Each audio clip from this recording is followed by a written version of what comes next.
ایک چھوٹے سے گاؤں میں علی حسن نامی ایک نیک دل کسان رہتا تھا۔ وہ بہت محنتی تھا، لیکن اس کی زندگی میں ہمیشہ مالی تنگی رہی۔ اس کے پاس ایک ہی بیل تھا جس کا نام بادشاہ تھا۔ بادشاہ نہ صرف اس کا واحد ذریعہ معاش تھا، بلکہ اس سے علی کو ایک جذباتی لگاؤ بھی تھا۔ وہی بیل کھیت جوتتا، پانی کھینچتا اور ہر کام میں علی کا ساتھ دیتا۔ عید الاضحیٰ قریب تھی۔ گاؤں میں ہر کوئی قربانی کے جانوروں کی تیاری میں مصروف تھا۔ علی بھی چاہتا تھا کہ اللہ کی راہ میں قربانی دے، لیکن اس کے پاس کوئی دوسرا جانور نہیں تھا۔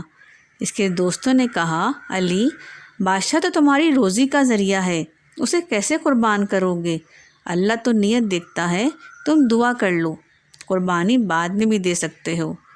لیکن علی کے دل میں حضرت ابراہیم علیہ السلام کا واقعہ گونج رہا تھا، جب انہوں نے اللہ کے حکم پر اپنے بیٹے کی قربانی دینے کا ارادہ کیا تھا۔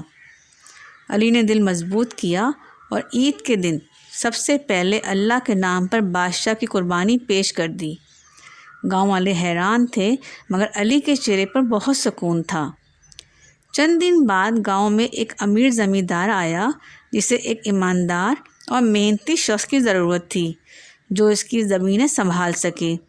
جب اسے علی کے بارے میں پتہ چلا تو اس نے نہ صرف علی کو اپنی زمینوں کا نگران بنا لیا، بلکہ 2 بیل، ایک ٹریکٹر اور ایک چھوٹا سا گھر بھی اس کے حوالے کیا۔ زمیندار نے کہا، میں نے تمہاری قربانی کا حال سنا اور ایسے لوگوں کو اپنے ساتھ رکھنا چاہتا ہوں جو واقعی ایماندار اور قربانی کو سمجھتے ہیں۔ دیکھا بچوں، اس کہانی سے ہمیں یہ سبق ملتا ہے کہ عید الاضحیٰ کی اصل روح صرف جانور کی قربانی نہیں، بلکہ اپنے محبوب ترین چیز کو اللہ کی رضا کے لیے چھوڑ دینا ہے۔